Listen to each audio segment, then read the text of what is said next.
Cette semaine, opération en matière de cannabis illicite à Mandeville.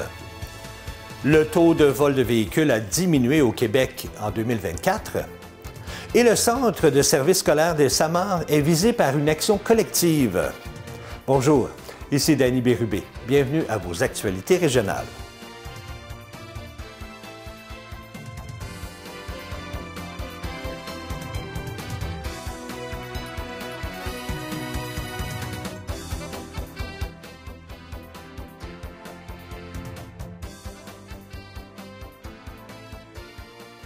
Bonjour à vous. J'espère que vous allez bien. Bienvenue à votre bulletin de la semaine du 17 février 2025. Les policiers de la Sûreté du Québec, du poste auxiliaire de la MRC de Dautrey, ont mené une opération à Mandeville en matière de cannabis illicite. Des perquisitions ont été effectuées dans une résidence et un véhicule sur la rue Paquette à Mandeville, et un homme de 40 ans et une femme de 37 ans ont été arrêtés.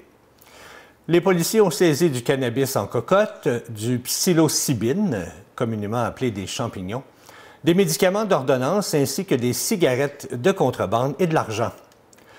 L'homme et la femme ont été libérés et devront revenir devant la justice à une date ultérieure. Ils pourraient faire face à des accusations en vertu de la loi régissant certaines drogues et autres substances, de la loi sur le cannabis ainsi que de la loi concernant l'impôt et le tabac. Et du côté de Joliette, eh bien, une autre opération policière a permis d'arrêter un homme de 54 ans ainsi qu'une femme de 35 ans. Deux perquisitions effectuées dans un logement et un véhicule sur la rue des Ormeaux à Saint-Charles-Borromée, eh bien, ça a permis de saisir des comprimés de méthamphétamine, du cannabis, de la cocaïne et des médicaments d'ordonnance. L'homme et la femme ont été libérés et devront revenir devant la justice pour faire face à diverses accusations en matière de stupéfiants. Cette opération fait suite à de l'information reçue de la part du public. Le taux de vol de véhicules de tourisme au Canada a diminué de près de 19 % en 2024 par rapport à l'année précédente. Mais l'organisme à but non lucratif, l'Équité Association, qui recense les données, eh bien, affirme que le nombre de véhicules volés est toujours beaucoup trop élevé. Cet organisme que les assureurs de dommages ont créé pour suivre les statistiques sur les crimes, signale les diminutions du vol d'automobiles les plus importants au Québec, avec moins 32,4 %, en Ontario, moins 17,4 % et dans l'Ouest, moins 12,7 %. La plus forte baisse régionale des vols de voitures a été enregistrée au Québec, où le nombre est passé de 15 000 en 2023 à 10 000 l'année dernière. Équité Association rapporte que plus de 57 000 véhicules de tourisme ont été volés au Canada l'année dernière, contre plus de 70 000 en 2023. Les véhicules de tourisme comprennent les voitures, les camionnettes, les fourgonnettes et les VUS, mais pas les véhicules commerciaux. Le rapport souligne que le type de véhicule le plus souvent volé au Québec, avec 55 % et en Ontario, avec 42 %, est le VUS.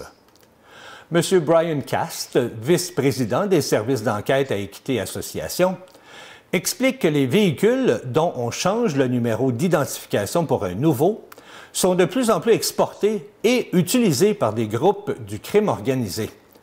Et c'est une façon pour eux d'obtenir des véhicules gratuits parce qu'ils les ont volés, ils les ont enregistrés et ils se promènent comme des véhicules légitimes. Le taux national de récupération des véhicules volés était d'un peu moins de 60 % en 2024, contre environ 56 % en 2023. M. Cast a également déclaré que les crimes liés aux assureurs, y compris le vol de véhicules, sont une source essentielle de revenus permettant aux organisations criminelles de financer d'autres activités dans le commerce de la drogue et des armes à feu. Le centre de service scolaire des Samars est visé par une action collective. Celle-ci est pour obtenir le remboursement pour les membres du groupe des sommes amassées lors de campagnes de financement ou encore de levées de fonds organisées pour les voyages de fin d'année scolaire qui ont été annulés en raison de la COVID-19. Le remboursement est possible pour tout parent ou tout élève inscrit à la commission scolaire des Samars pour l'année scolaire 2019 et 2020, et aussi à une activité se déroulant en dehors des lieux d'établissement d'enseignement, plus précisément un voyage scolaire de fin d'année, pour laquelle la personne a amassé des fonds dans le cadre de la campagne de financement dédiée à cette fin. Le groupe est représenté par Patricia Labbé, Stéphanie Racette, Claudia Rivet-Brousseau et Julie Guilbeault.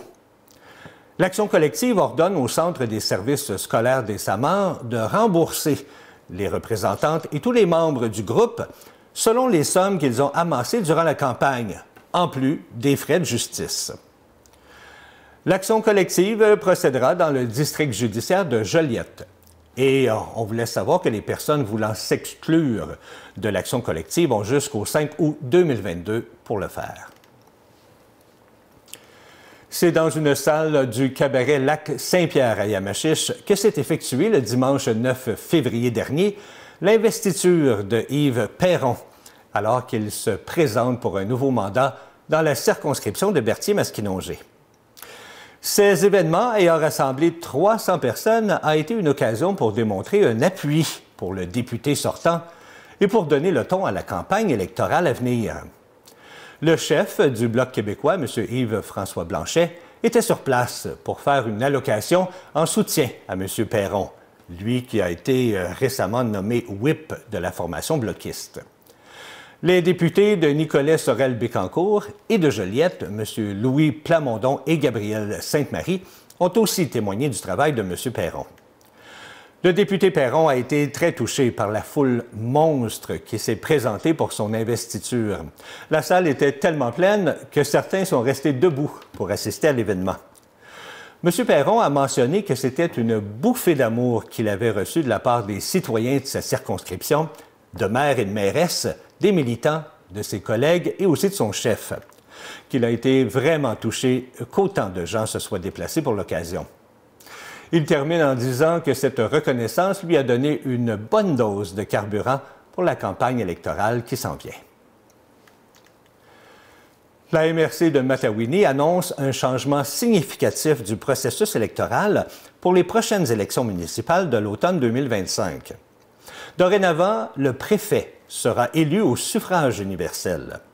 Cette transition marque une étape décisive pour la gouvernance régionale, offrant aux citoyens de la Matawini un rôle plus important dans le choix de leur préfet.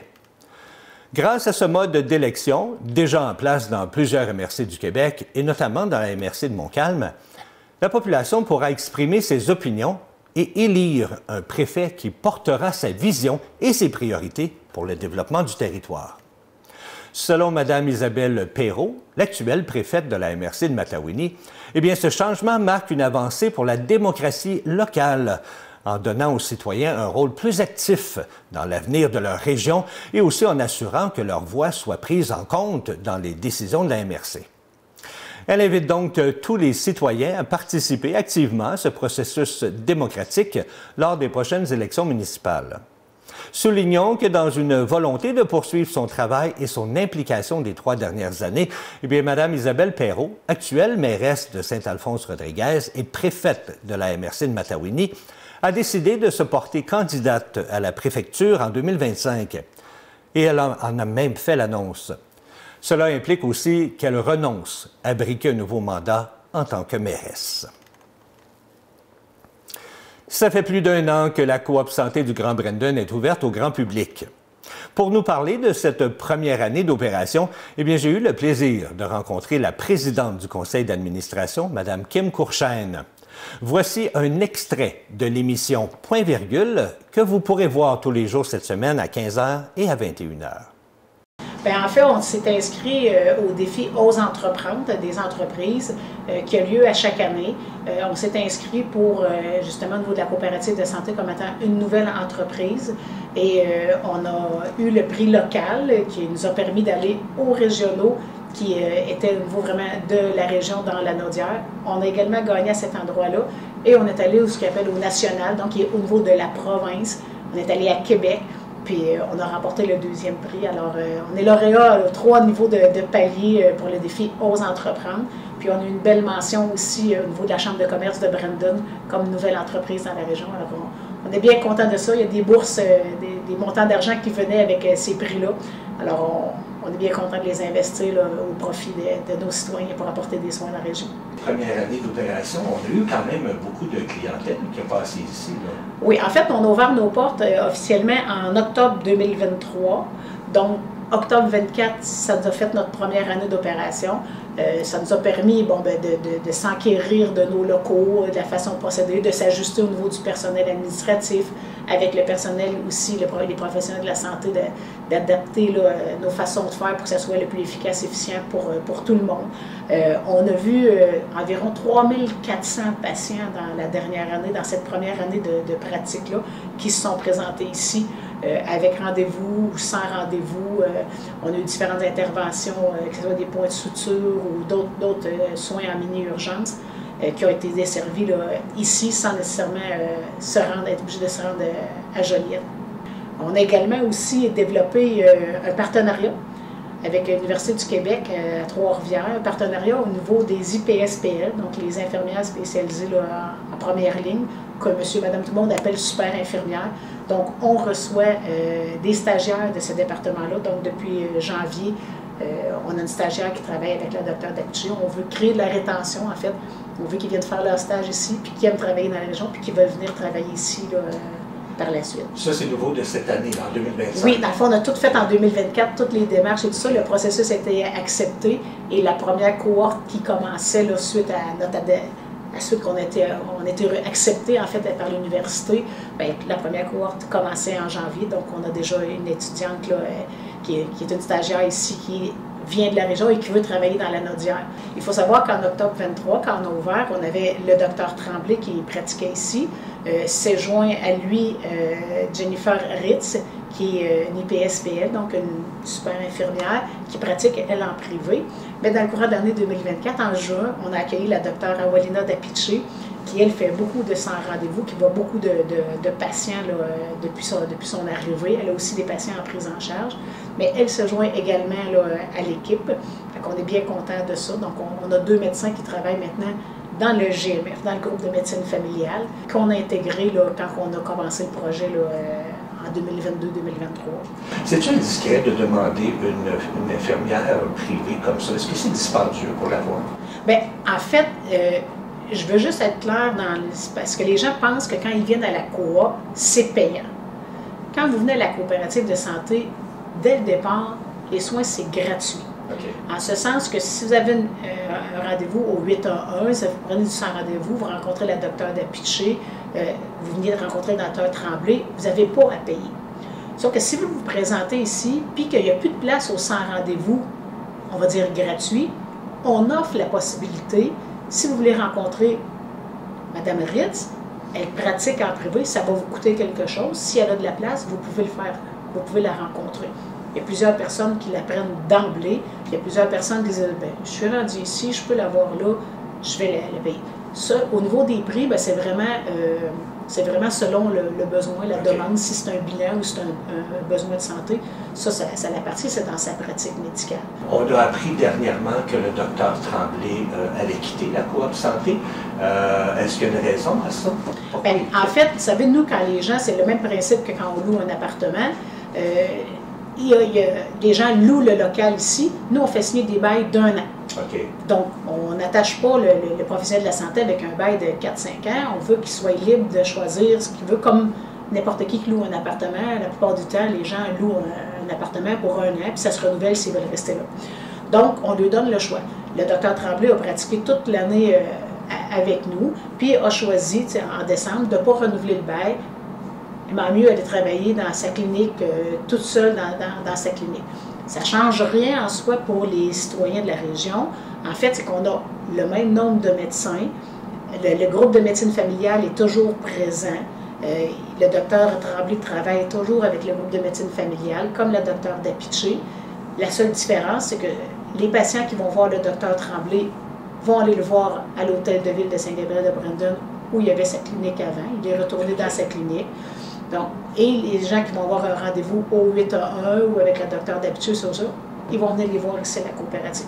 Pas plus tard que ce matin, on a rencontré une autre médecin qui serait peut-être intéressée à venir travailler ici. Alors, je ne vous en dirai pas plus pour aujourd'hui. Vous avez un premier scoop, on se croise les doigts. On a besoin de sous pour faire marcher ce projet-là aussi. Oui, effectivement. Fait qu'on travaille là-dessus. Puis, en parallèle au projet de la coopérative, bien, on a développé une fondation.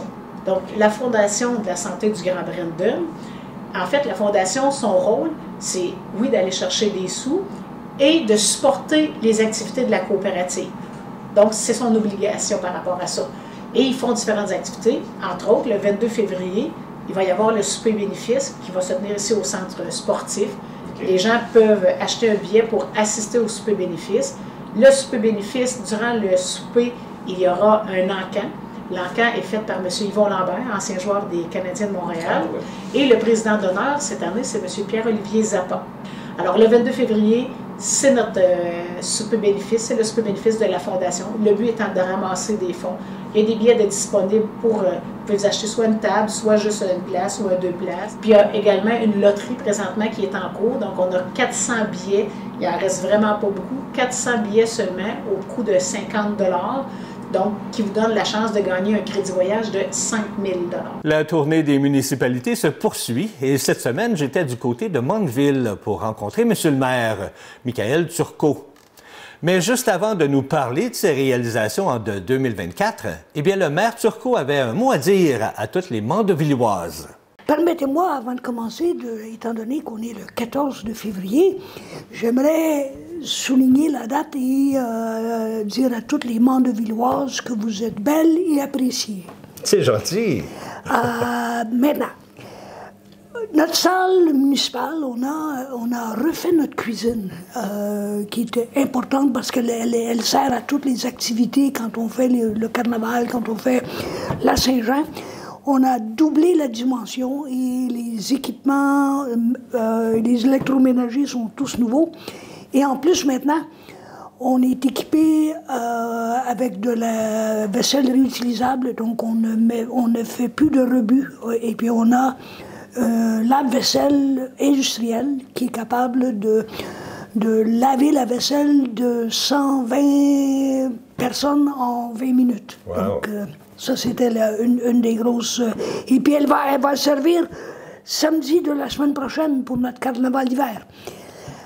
Deuxième point, la réfection de la rue des Jardins. Ça était en manque d'amour depuis longtemps. Mais la rue elle-même n'appartient pas à la municipalité, ça appartient au ministère des Transports. Mais on a mis énormément de pression pour que le projet aille de l'avant, et puis ça a commencé à l'été passé, puis ça va se poursuivre l'été prochain. Et la municipalité en profite pour refaire l'aqueduc en même temps. Un aqueduc qui datait quand même de 1959. Donc, le troisième point, au niveau de la municipalité, c'est une initiative de Mandeville au niveau d'une caserne commune. Donc, on regarde à faire une caserne qui va desservir 5 municipalités. On a une régie intermunicipale qui a été formée pour ça.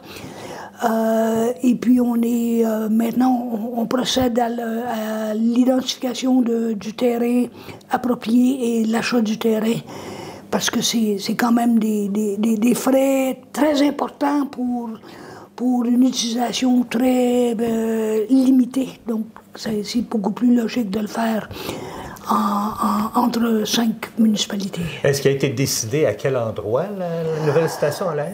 Oui, on a donné un contrat à une firme qui s'appelle Opta.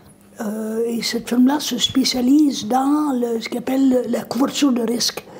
Et l'endroit qui a été ciblé est à la limite ouest de la ville Saint-Gabriel. OK. En haut de la côte du Zombie. OK. Mais ça, c'est une initiative de Mandeville, et puis les 4 autres municipalités ont embarqué, donc on a présentement une régie intermunicipale. Ça, c'est quelque chose qui va commencer l'année prochaine? Oui, l'achat du terrain devrait se faire avant l'été. Okay. Et puis on est en train de... on a besoin d'une subvention parce qu'on parle de coûts... c'est des millions de dollars. C'est un programme gouvernemental qui s'appelle PRACIM. Et on attend l'ouverture du programme pour la subvention. Puis est-ce qu'on pense commencer à démarrer cette construction-là en 2025? Ça me surprendrait que la construction démarre en 2025, mais fort probablement avec la subvention. On aura les dessins d'architecture de fait et le début des travaux devrait probablement se faire en 2026. Parfait. L'autre chose qu'on a fait, on a, pour cette année, le 13 de juin, on va avoir notre 3e édition de la soirée des toges. La soirée des toges, c'est la célébration de la graduation du secondaire 5. Okay. Mais pas seulement de Mandeville, on regroupe 5 municipalités et puis on inclut même Saint-Damien, donc 6 municipalités. Et ça se fait à notre église et c'est une soirée dédiée pour célébrer les graduations de le secondaire 5. L'autre chose qu'on a fait, c'est qu'on a maintenant notre inspecteur en urbanisme à temps plein à Mandeville. Auparavant, on achetait les services du département de la MRC et l'urbaniste, l'inspecteur était basé à Ville-Saint-Gabriel et on avait une présence à Mandeville que d'une demi-journée par semaine. Mais là, on a notre urbaniste à temps plein tous les jours. Et pour 2025, j'imagine qu'il y a des beaux projets sur table là, qui s'en viennent. Là. Oui. Permettez-moi de revenir en arrière.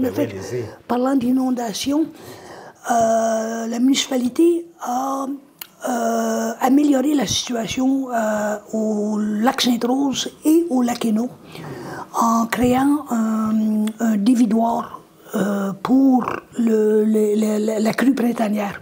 Okay. À même le chemin près des ponts à la décharge de chaque lac. Et ce dévidoir-là devrait réduire les risques d'inondation pour les résidents de ces 2 lacs-là. Là, je vais vous parler je ne peux pas vous parler au niveau du conseil parce que ce sont des points qui n'ont pas été débattus avec le conseil, mais ce sont des espoirs du maire. On peut se limiter à ça. On va avoir en 2025 des prêts on a des jeux de société. C'était subventionné par la MRC. Okay. Et ce sont des jeux où tu vas pouvoir emprunter des jeux à la municipalité pour t'amuser toi et tes amis, puis tu les ramènes après. Et donc on a un système de prêts et on parle d'une vingtaine de jeux de société différents. Donc okay. Ça va être ouvert à tout le monde? Ouvert à tout le monde. Wow. Ouvert à tout le monde. On a aussi des prêts d'équipements sportifs. OK. Et puis on va utiliser le logiciel qui s'appelle Circonflex. Et les gens vont pouvoir venir emprunter les équipements sportifs. Quel genre d'équipement? On a des équipements de tennis, on a des équipements pour les sports extérieurs, on a des équipements pour du hockey cosum, on a même une vingtaine de vélos à pneus surdimensionnés, les fat bikes. Oui. Que les gens peuvent emprunter. L'autre chose, on a fait une demande à Agriculture et Agroalimentaire Canada pour construire une serre et ça a été approuvé. OK. Et ça peut aller, on peut aller chercher jusqu'à 55 000 $ pour la construction d'une serre qui nous permettrait de faire pousser toutes sortes de végétaux pour les banques alimentaires. On devrait avoir notre premier parc riverain. Qui est? Le parc riverain, c'est une... Quand j'ai fait ma campagne électorale, je déplorais le fait que dans le village, les gens n'ont pas accès à l'eau. OK. Le motto de Mandeville, c'est que nous sommes de lacs et de rivières, mais si tu habites dans le village, tu n'as pas accès à l'eau. Je trouvais ça complètement, c'en était quasiment gênant.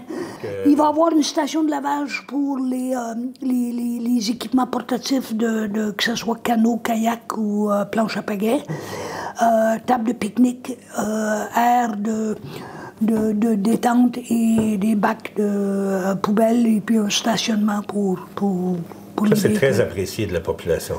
Ouais, on croit que oui, on croit que ça va être beaucoup apprécié. Monsieur le maire, merci infiniment de m'avoir reçu. On se donne rendez-vous l'année prochaine? Oui.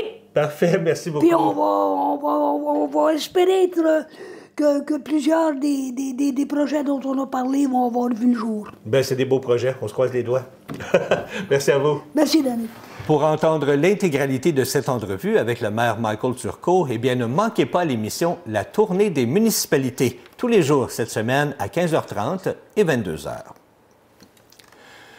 L'hiver, ce n'est pas juste des tempêtes de neige ou du temps froid. C'est aussi des activités dans la neige et des festivals un peu partout au Québec. Eh bien, à Mandeville, c'est ce samedi 22 février qu'on vous propose le Carnaval d'hiver. La journée où les adultes redeviennent des enfants. Cette tradition mandevilloise aura lieu au terrain municipal dès 10 heures. Des équipes formées de petits et de grands s'affronteront dans 7 épreuves amicales tout au cours de la journée. Et on termine la soirée, bien sûr, avec un excellent souper et de la bonne musique du Québécois Band. On vous attend donc au terrain municipal de Mandeville ce samedi 22 février. On invite les gens à se stationner à la caisse de Mandeville et dans le stationnement du terrain municipal. S'il y a des personnes intéressées qui nous écoutent présentement et qui aimeraient participer aux épreuves et inscrire son équipe, eh bien, vous pouvez le faire par courriel à l'adresse indiquée à l'écran. Beaucoup d'actions en fin de semaine dernière du côté de Saint-Côme. Premièrement, c'était la dernière fin de semaine du Festival en glace, un festival qui existe depuis 1967. Cette 43e édition, qui se tenait du 1er au 16 février, a attiré des milliers de personnes de partout à travers la province pour venir admirer ces magnifiques sculptures de glace qui se dressent tout au long de la rue principale. Un festival unique en son genre grâce au talent et aux passions de plus de 150 artisans. Des bénévoles qui, année après année, viennent sculpter des blocs de glace pour réaliser des magnifiques chefs-d'œuvre. Une programmation des plus diversifiées avec ses nombreux spectacles et kiosques attendait les nombreux visiteurs. De quoi plaire à tous les passionnés de musique et amateurs de bière. Malgré une température assez froide, eh bien, les gens étaient très bien habillés pour l'occasion et pouvaient même profiter d'un bon feu pour se réchauffer.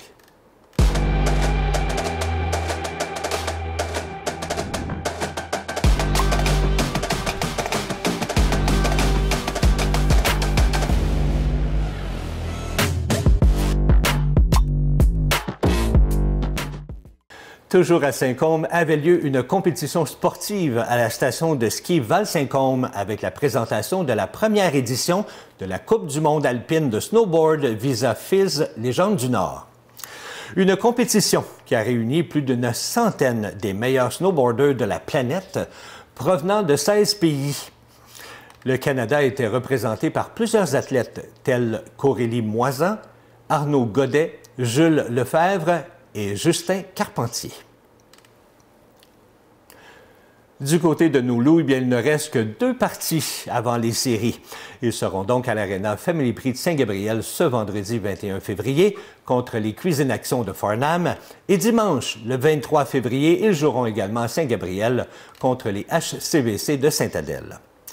Voilà, C'est ce qui complète vos actualités régionales.